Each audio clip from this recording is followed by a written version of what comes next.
Welcome back to U.S. History. Today, we're learning about Chapter 9. Let's get into it.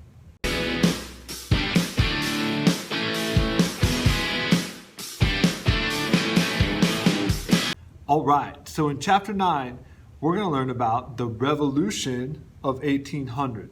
It's not a real revolution, it's not a real war, but it is the first time that our country goes from one end of the political spectrum to the other end of the political spectrum, and we're going to talk about it. Okay, so Jefferson will be elected as president. We're going to talk about Marbury versus Madison. It is a Supreme Court case. Anytime you see the little v somebody, it's usually going to be a Supreme Court case. In this time, it's going to be one of the most important ones we learn about all year. So we'll talk about it, and then we'll talk about the Louisiana Purchase. All right. So,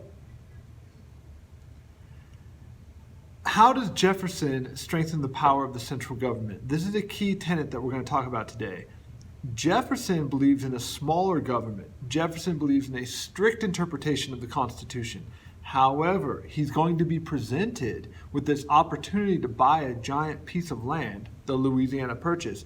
And is he going to stay with his strict interpretation, small government, or is he going to flippity-floppity and end up over here? He's going to flippity-flop, and he's going to go with the loose interpretation, and he's going to buy the land. I know it sounds complicated. Although he's a Republican and believes in small government, the government will gain power. Okay, we'll talk about this. Don't worry. So it's a strange election. Jefferson and Aaron Burr ends in a tie. 6 days later, the House breaks the tie. He's the first president inaugurated in Washington, D.C. This is the transition of power. Okay, this sets the precedent for a smooth transition of power. So you're basically going from Federalist to Anti-Federalist, or Federalist to Republican, if you want to be a little more accurate. And you're going from one side to another. And you're doing it peacefully. Okay, this is built into the DNA of our country. In some countries, if the opposing party wins power or wins the election, then they don't turn over the keys peacefully. Okay, they might barricade themselves in the presidential mansion or whatever. The history of our country is that we've always turned over power peacefully, okay? And this begins with Jefferson, going from one side to the other side, going from Federalist to Republican, and it's always been a peaceful transfer of power. Okay, so here are some of the elements of the Revolution of 1800. Remember, it's not a real revolution, it's just called that, okay? We're going to go to, we're going to have less government. Okay, cut the number of people in government, cut the military budget, cut taxes. We're going to shrink the government and the government's role in the economy. Laissez-faire means let alone or invisible hand. Okay, it means the market will decide. The market decides the quantity, the price, things like that. These are capitalist tenets that we're going to introduce into our economy, okay? The election of 1800 set two precedents in American history. It was the first election in which the press played a big role. And for the first time in presidential politics, power was peacefully shifting from one political party to another. In this highly contentious election, the founding party of the nation, the Federalists, had been defeated, and the popular leader of a new political party was moving into the White House.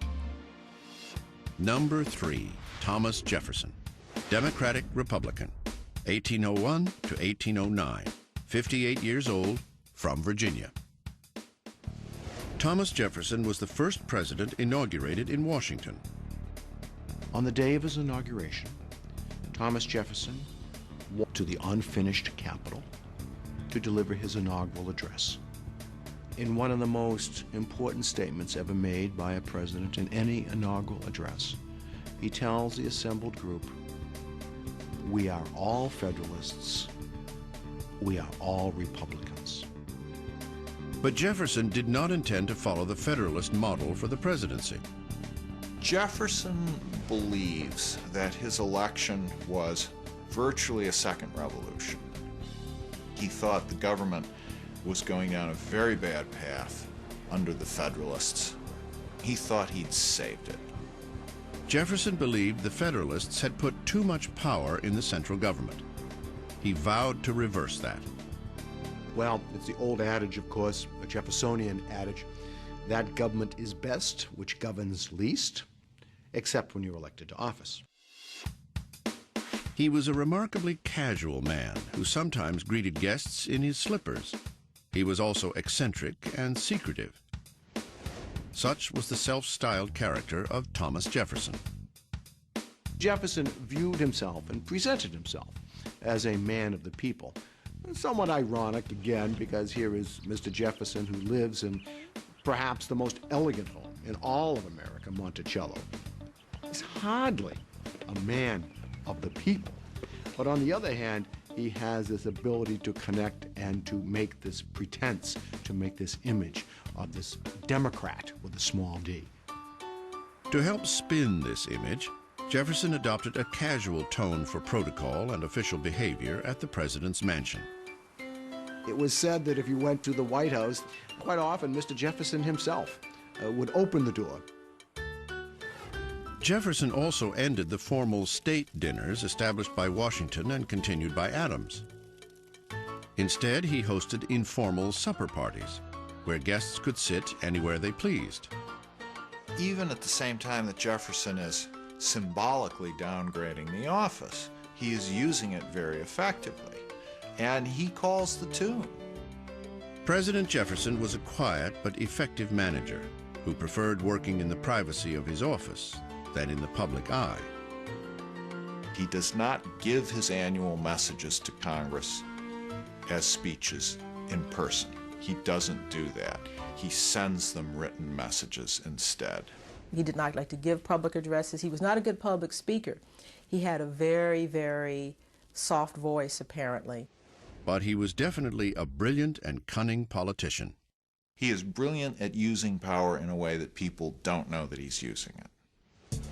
This was especially true with the press.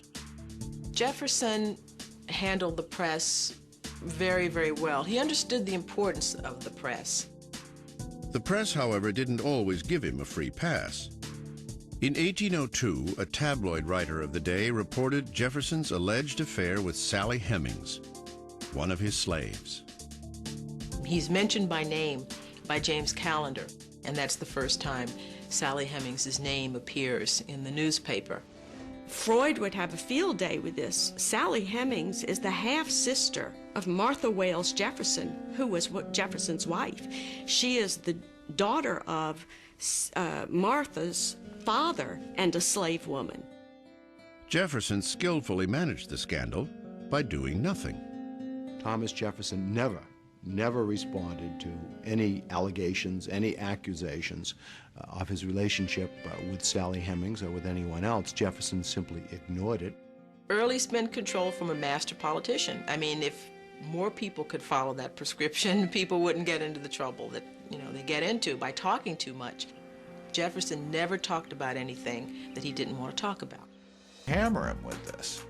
The argument is, you are the one who's been worried about the federal government doing too much and taking on too much power. Well, here you've grabbed a third of the continent and you're proposing to rule it by military governors. Okay, Marbury versus Madison. This is what you need to know. Marbury versus, write this down in your notes. Marbury versus Madison establishes the principle of judicial review. What does that mean? It means to declare a law unconstitutional. Have you ever heard that before?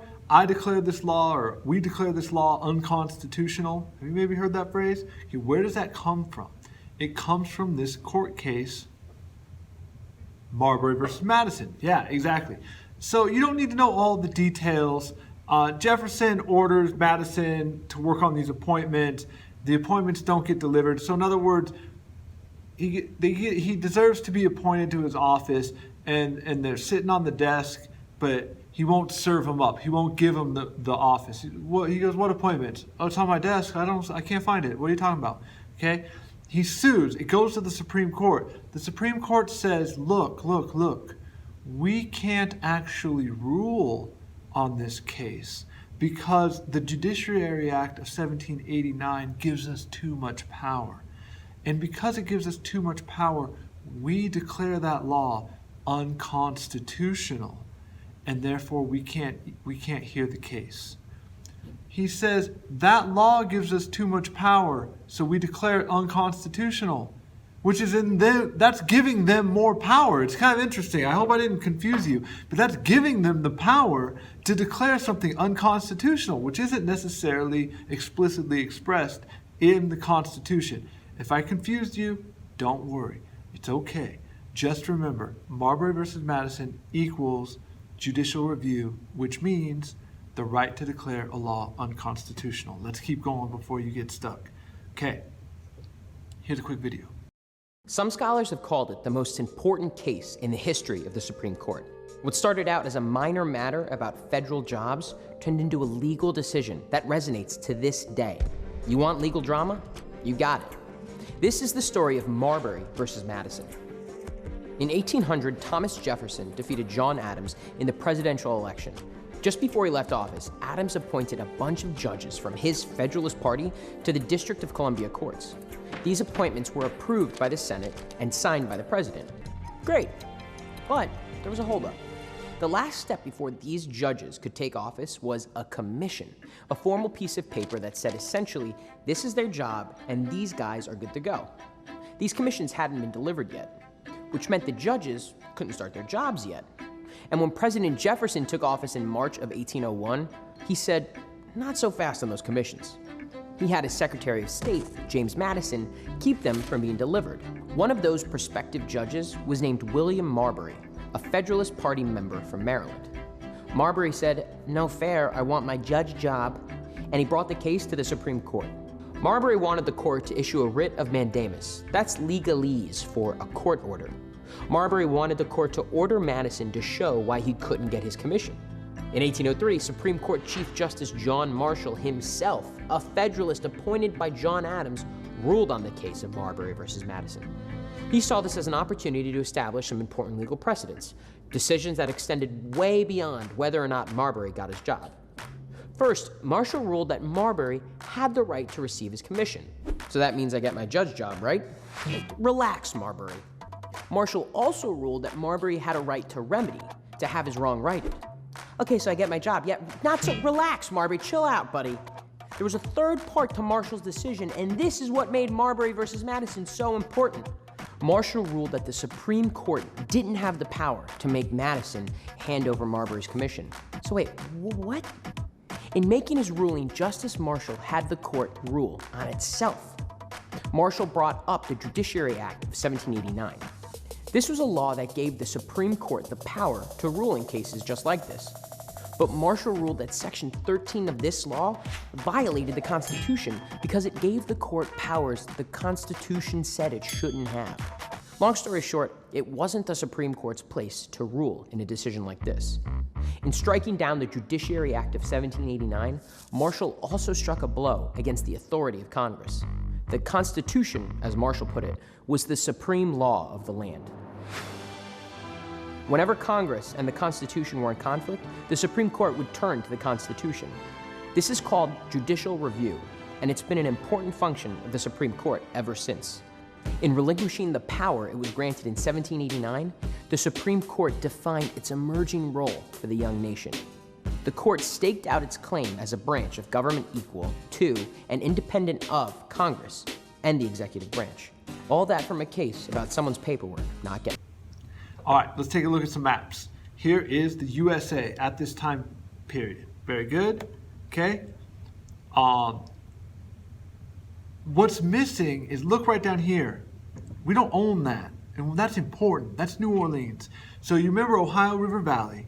You got your big crops, your big farm. You're shipping that down the Mississippi to get it out to market or to export it to wherever else you're sending it. But we don't own that little spot. So that's what Pinckney Treaty is it says, hey, we're going to make a deal with Spain that we can always access, the Mississippi into the Gulf of Mexico. Fair enough? Okay, cool.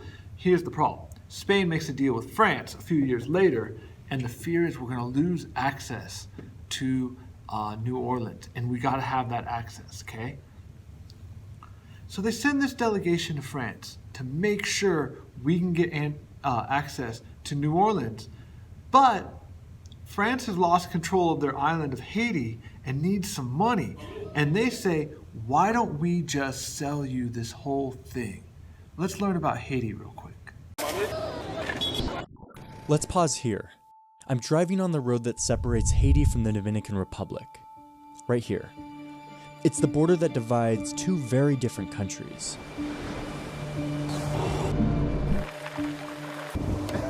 If you're born in Haiti, you're 2.5 times more likely to die as a baby than if you're born in the DR. You'll be almost 10 times poorer, and you can expect to have a much shorter life. I came here to find out how the two countries that share this one island can be so different. With a politically volatile and impoverished Haiti on one side, and the stable and relatively rich Dominican Republic on the other.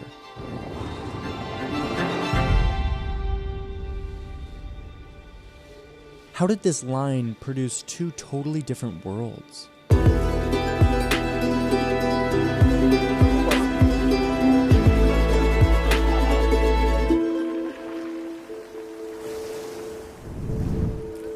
My journey starts here at this beach village in southern Haiti, where Haitian merchants, most of them women, are preparing for a nighttime boat ride. The women boarding this boat have one goal: to make it to the border where they will be let into a Dominican market to buy and sell goods before returning to their villages. It's international trade at its most informal. We're taking these boats because the next door mountain range makes the land journey almost impossible.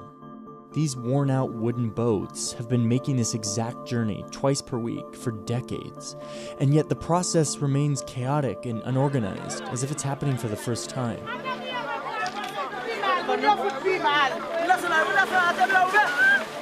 All of this energy, time, and effort, all to transport a handful of goods that in most countries would be shipped in bulk inside one of these.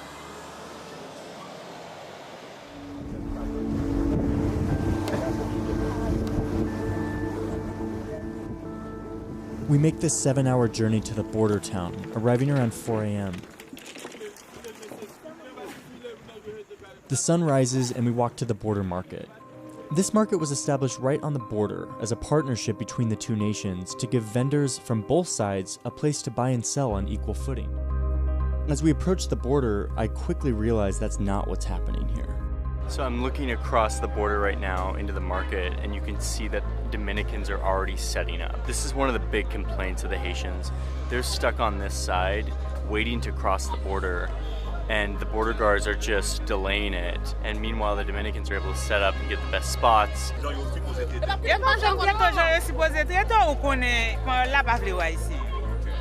These Haitians come from miles away on this grueling boat journey that I know now firsthand is very grueling, and they get to the border and the guards stop them for no reason. They're supposed to open it up for everyone at the same time.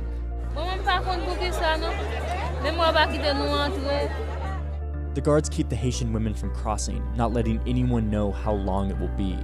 The tension grows, and then, finally, hours after the Dominicans were allowed to enter, the guards open up the bridge.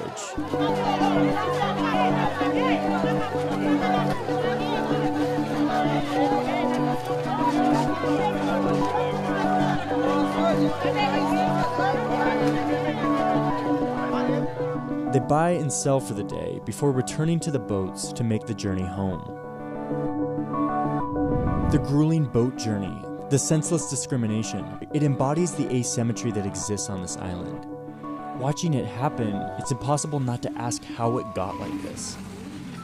There are a few key things that explain how this island produced two very different countries. But if you want to get at the very root of it, you have to go back to when this island was owned by two European powers, France and Spain. This island is actually the first place that Christopher Columbus set up a colony in the New World on his first voyage back in the 1490s. France wanted a piece of this island because it was rich in resources like sugar and coffee. So they fought a war with the Spanish, and they ended up splitting the island in two. One side would be the Spanish colony of Santo Domingo, and the other side would be the French colony with the same name, Saint-Domingue, just in French. And that is the most important part of understanding this whole thing, is how these imperial powers treated their colonial possessions. The French exploited the land. They brought in tons of slaves, and they were interested in making Saint-Domingue solely an economic producer. They destroyed the soil from aggressively harvesting the same crop year after year, and they created a group of very resentful, overworked, and abused slaves that eventually rebelled. The Spanish had a different approach. After establishing domination on this island by massacring the indigenous population, they didn't exploit it like the French did. Instead, they went to places like Mexico and Peru to look for gold. So they didn't bring nearly as many slaves onto this island, and as a result, they weren't nearly as profitable a colony. Instead, the Spanish integrated with the remaining indigenous population by recognizing the native leaders' authority and intermarrying with the locals. The result was a smaller and more racially mixed population, with a sustainable economy and a political system, something totally absent from France's colony.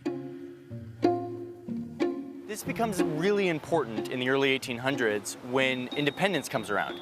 Haiti declares independence, fights off the French, and basically declares itself the first black former slave republic in the world. They do so with very little framework for a society and for a government. Okay, so now, back to the Louisiana Purchase. It's counter to his Republican beliefs. Who's him? Okay, it's Thomas Jefferson. It's counter to his beliefs. He believes in small government. He believes in a strict interpretation of the Constitution. But here, he's going to use Hamilton's argument, and he's going to say, he's going to do the old flippity-flop. He's going to be like, hey, it's necessary and proper for me to buy this, therefore I can do it. This is a precedent. He believes in small government, but he expands the power of the presidency. He expands the power of the government. You'll see this with a lot of politicians, that they believe in something, but then something happens and they have to turn against those beliefs, okay? Here's a quick video about Louisiana Purchase. Have you heard the one about Thomas Jefferson and the Louisiana Territory? Thomas Jefferson, author of the Declaration of Independence, was not a fan of the new Constitution presented in 1787. He was very worried that the Constitution gave too much power to the new national government and not enough power to the states, an issue known as big government. Jefferson only reluctantly agreed to support it when his friend James Madison promised to propose a Bill of Rights after it was ratified. But Jefferson's fears about big government did not go away. For example, Secretary of the Treasury Alexander Hamilton proposed a national bank in 1790, and Jefferson knew there was no provision in the Constitution to permit such a thing. Hamilton claimed some sort of implied powers mumbo-jumbo. Sure, it wasn't written in the Constitution, but the Constitution implied that it could be done. But Jefferson wasn't buying it. Nonetheless, the bank was established by Hamilton and President Washington. When Jefferson was sworn in as president in 1801, he pledged to reduce the size and scope of the national government. But of course, things didn't go exactly as he had planned. Spain secretly transferred the Louisiana Territory to France right beneath Jefferson's nose. When Congress found out, they quickly began discussions with France to buy a piece of the territory along the Mississippi River for about $2 million. But there was one little problem. Jefferson knew there was no provision in the Constitution to buy foreign territory. So what was a strict constructionist to do? First, he tried to get an amendment to the Constitution passed that would expressly permit the purchase, but Congress wasn't willing to do it. Then, without permission, the U.S. negotiators in France cut a deal for all of the territory for a cool $15 million. That new land doubled the size of the nation.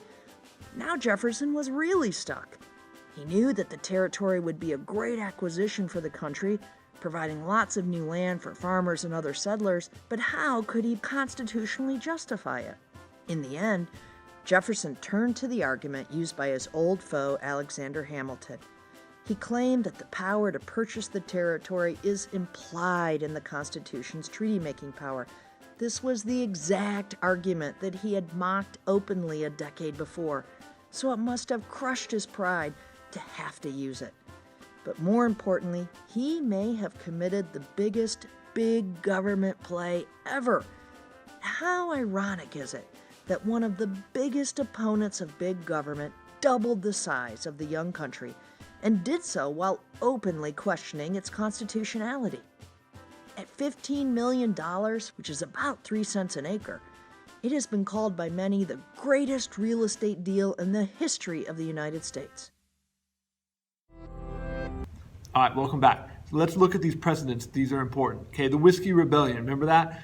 We had these constant rebellions. We had Shays' Rebellion that led to the Constitution. Then we have the Whiskey Rebellion. And Washington marches an army out there and says, no. Puts the kibosh on, pardons everybody. 2-term limit. That's not in the Constitution at this point. But Washington establishes the precedent of, 2 terms and you're out. Creates a cabinet. Says avoid foreign entanglements. We'll pretty much live by that one up until early 1900s.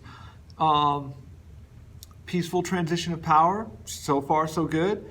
Judicial review, that's been an accepted, established power, even though it's not necessarily explicitly articulated in the Constitution. And expanding presidential power has also been a precedent up until this point. All right, so now we've got this new land, the Louisiana Purchase, but people don't really know what's all out there. They kind of know, but they don't know for sure. We're going to send out Lewis and Clark, okay, and Sacagawea. She doesn't get top billing in the history book, but if you know the story, she probably deserves to be put on the marquee. They might not have survived without her, but anyhow. All right, so let's take a look real quick. Here's the Lewis and Clark expedition on the map. You can see where they go up there, and here it is in a map that's animated, so that's even more special. And here's a little video about Lewis and Clark. They were beginning the most important expedition in American history. The United States' first official exploration into unknown spaces, and a glimpse into the future of their young nation. They would become the first United States citizens to experience the Great Plains, the immensity of its skies, the rich splendor of its wildlife, the harsh rigors of its winters. They would be the first American citizens to see the daunting peaks of the Rocky Mountains, the first to struggle over them, the first to cross the Continental Divide to where the rivers flow west. And after encountering cold, hunger, danger, and wonders beyond belief, they would become the first of their nation to reach the Pacific Ocean by land. It would be the greatest adventure of their lives. It's a great story. It's a human story. It's a story of those who went first. They were first. They led the way. They opened the trail.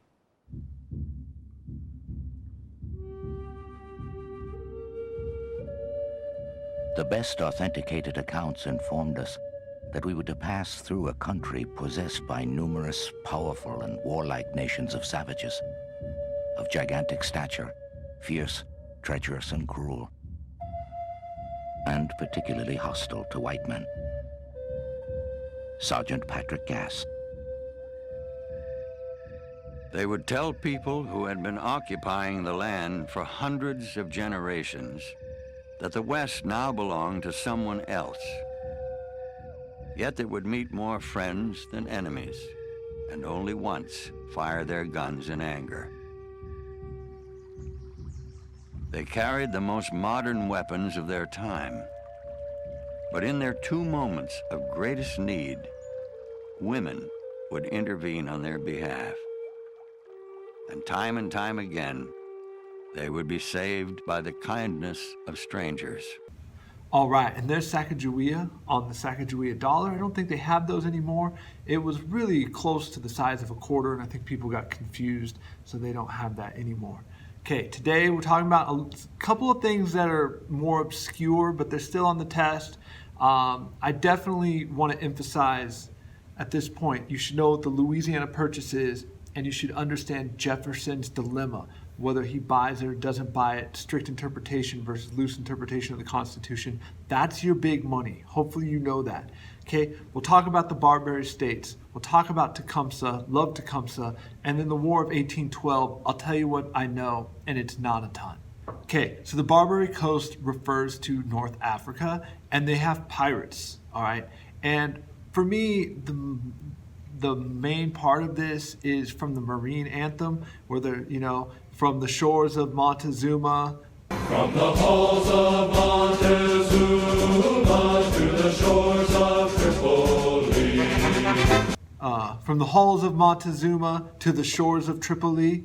This is where that comes from, the shores of Tripoli. They're going to land a military platoon of some Marines, and they're going to march into Tripoli and overthrow.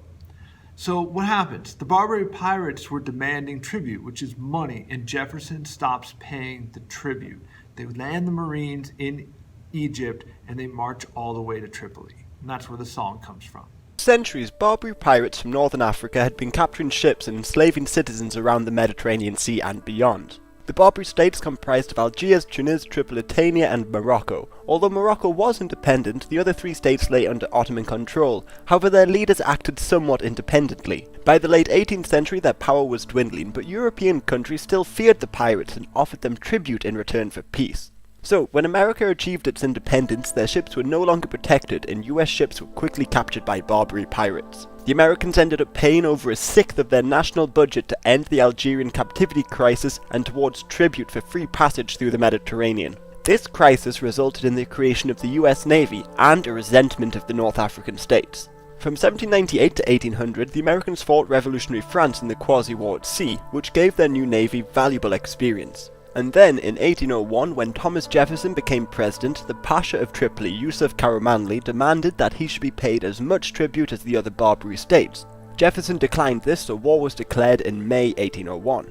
The American Navy was dispatched without Congress having voted, meaning there was no declaration of war, but the conflict did have the backing of Congress. Once in the Mediterranean, they met up with the Swedish Navy, who were already fighting the Tripolitans themselves, and together they blockaded Tripoli. But this proved ineffective and the blockade was soon stopped. There were a couple small naval battles in 1801 and 1802, but they too proved indecisive. In October 1803, the US ship, the Philadelphia, ran aground and was captured by the Tripolitans. The Americans were unwilling to see the ship used by their enemy, so the following February they launched a daring raid into the harbour of Tripoli and set the Philadelphia on fire before fleeing. Then, with reinforcements, the Americans were able to effectively blockade Tripoli again, and in mid-1804, the Americans bombarded Tripoli harbour, but their fireship Intrepid was destroyed before it could inflict substantial damage. So, the Americans changed tactics. They learned that Yusuf Karamanli had exiled his own brother in order to become Pasha. So, Marines landed in Alexandria, in Egypt,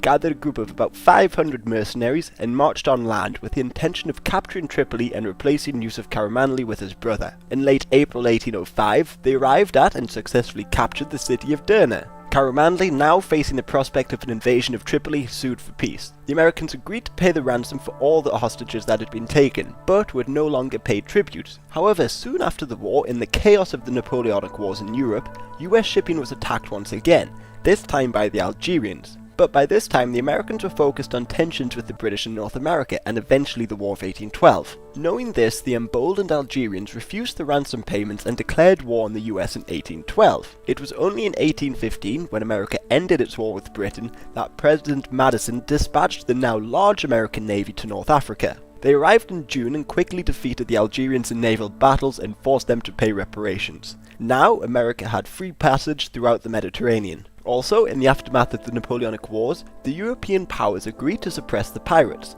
The British were the first. They tried to free European slaves in Barbary states, which resulted in the bombardment of Algiers in 1816. The power of the Barbary piracy dwindled over the next couple decades, and eventually in 1830, the French annexed Algeria, effectively ending Barbary piracy forever. Okay, so now this one is obscurely important, but check this out. The Embargo Act. Jefferson says, look, I've had enough. England's not respecting our neutrality. France is not respecting our neutrality. I'm going to ban all ships from sailing to foreign ports.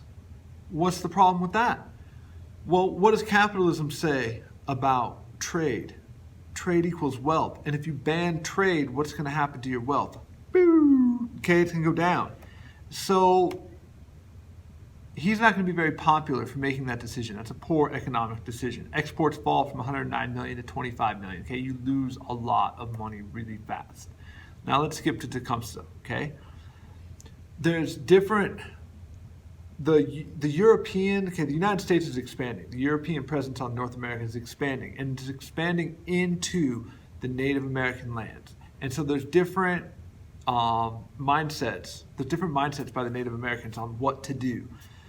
I'm going to go for his name. He's just called the Prophet, but his real name is Tinkwatawa. Did I say that right? Tinkwatawa? Anyway, he says, abandon the ways of the settlers, go back to your native ways. That's what we need to do. Tecumseh, on the other hand, says we need to militarize and we need to fight the expansion. And one of the most famous quotes from Tecumseh, a twig is easily broken, but a bundle of twigs is strong. He tries to rally all the tribes and get them together in an alliance. Here's the primary source. It'll be attached to this video. Please read about Tecumseh, all right? And in it, he says, if we don't join together, we're not going to be able to win, okay? So Tecumseh is going to lose in the Battle of Tippecanoe. It's sort of like the Battle of Greenville, and it doesn't really matter. The natives can win the battles and still lose the war because America can just refill the army. It has more resources, and so that's what's happening.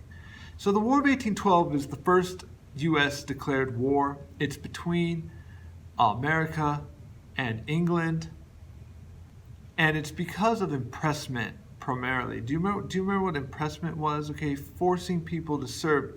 Okay, England was forcing Americans to serve in their navy.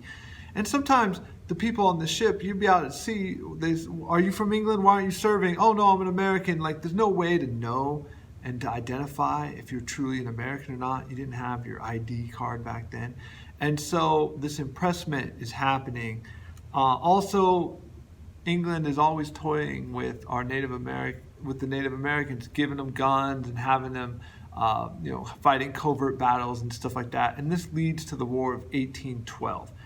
Nobody really wins. Oh, here's something important.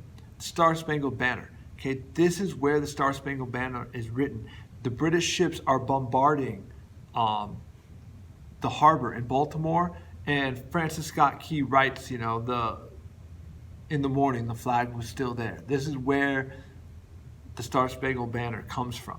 So no one really wins this war, but the Native Americans lose because they lose people, they lose land, they lose alliances, stuff like that. The war is over, but Andrew Jackson doesn't know it yet and launches a devastating battle in the Battle of New Orleans, and so that's kind of interesting as well. 200 years ago this month, 4,000 British soldiers lay siege to Washington, D.C. and set fire to the U.S. Capitol and the White House. And the burn marks on the White House walls are still there. We now have evidence of the char marks, the scorching that would have happened when flames were drawn out through open windows and doors and licked up around the tops of the stone. William Allman is the White House curator. Is this the best evidence of the one time enemy forces were in our nation's capital? As far as I know. The burning of Washington was the darkest moment for the United States and President James Madison in the War of 1812, a sort of second war of American independence. The British had been interfering with American trade at sea and kidnapping sailors. American efforts to expand westward and north into Canada were being thwarted by the British. 2 years into the war, with the Americans in retreat, British forces reached the nation's capital. What was Washington like in 1814? Miserable. Tiny, small, strung out. William Allen is historian emeritus for the architect of the Capitol. It was a construction site. It was a construction site, and there were stone yards and brick yards and kilns, and it was just a mishmash. The Capitol dome hadn't yet been built, but the original House chamber, located on the site of today's Statuary Hall, was an architectural masterpiece, recreated in these digital images. Many people described it as the most beautiful room in America. It had this glorious ceiling with the 100 skylights. Was it a fireproof room? The room was fireproof except for the ceiling, and that, of course, was the Achilles heel of the room. The ceiling was wooden, and all they had to do, of course, is to catch the ceiling on fire. When it fell down, the rest of the room would be destroyed. The heat was intense. The glass in the skylights melted, became molten, and fell down in large chunks. The Capitol's stone walls survived, as well as the Senate vestibule, with its distinctive corncob columns. And what is the significance of the corncobs? Well, the significance is the American plant in a classical way, sort of thinking the way classical architects would have thought, using this very important staple of the American diet and the American economy. And fighting with the British that night were former American slaves. You know, the British brilliantly exposed a real weak side in American society, and that was slavery and our dependence on slaves. And historian Steve Vogel is author of a blow-by-blow account of Washington's capture. And they offered freedom to slaves in this region, in the Chesapeake, said, you know, come over to our side, you know, we promise you freedom, and if you want to, by the way, you can fight against your former masters. Moving from the Capitol, British Navy Rear Admiral George Cockburn, Army Major General Robert Ross, and 150 Redcoats marched to the White House. So the British came right through here? Right through here. Not these steps, but this wall, this door. Again, White House curator Bill Allman. And they walked in, and what do you think their first impression was? I think that it was a pretty good-sized house, but not a palatial one. Right. No Buckingham Palace. No Buckingham Palace, no Versailles. That it was, you know, reasonably well decorated. The biggest surprise? A dinner set for 40. So the British feasted in the White House dining room before burning the mansion down. Here, too, the walls survived, but little remains of what was once inside. What does is an American icon. This is the East Room, the largest room in the house. This is the room where Teddy Roosevelt's kids used to roller skate, right? Yes, on a floor that looks much like this one. And this is the room where Susan Ford had her senior prom, right? That's right. So, more importantly, this is the room with... This is the great full-length portrait of George Washington by Gilbert Stuart. This is the one that Dolly Madison rather famously saved. She had already packed up state papers, the red velvet drapes that she had put in the Oval Room. So then, kind of as a last-minute thing, she says, oh, we've got to save General Washington. And she gave the instructions to get it off the wall, and it was bolted on. Hard to get off. So they had to pretty much cut the frame open and then, you know, lift the canvas out on its stretcher. And who did that? Servants, the maitre d', and one of the family's slaves. Well, she was also busy cramming silverware into her purse, right? Yep. She was trying to save everything she could. She was leaving her personal things. As a rule, the British invaders didn't loot, but one soldier grabbed this. And this is believed to be Madison's personal little traveling medicine chest that was taken from the White House by one of the British troops, later passed to a member of one of the naval forces, and then descended in his family until it was given to Franklin Roosevelt in 1939. Given back. Given back. And we're whispering right now because the current president is being interviewed right under us. Correct. Okay. After torching the White House, the British burned the buildings housing the Departments of State, Treasury, and War, concluding one of the most devastating days in American history. I mean, can you imagine the scene after the British have departed Washington? The Capitol and the White House are smoldering shells. The American army has abandoned the city. Nobody knows where President Madison or the cabinet are. It's really impossible to think of many more despondent, desperate moments in American history. A Union Jack flew over the Capitol. It did. A lot of people felt that the young republic was coming to its end, that the American experiment was dying in its infancy. Fearing an American counterattack, the British occupation of Washington lasted only a day. Among its overlooked heroes, State Department clerk Stephen Pleasanton, who hid the Declaration of Independence in a Virginia mansion. 6 months later, the war ended in a virtual stalemate, and British leader George Cockburn returned home, where his portrait features Washington blazing in the background. And the very last question, you know I have to ask, if these walls could talk, what would they say?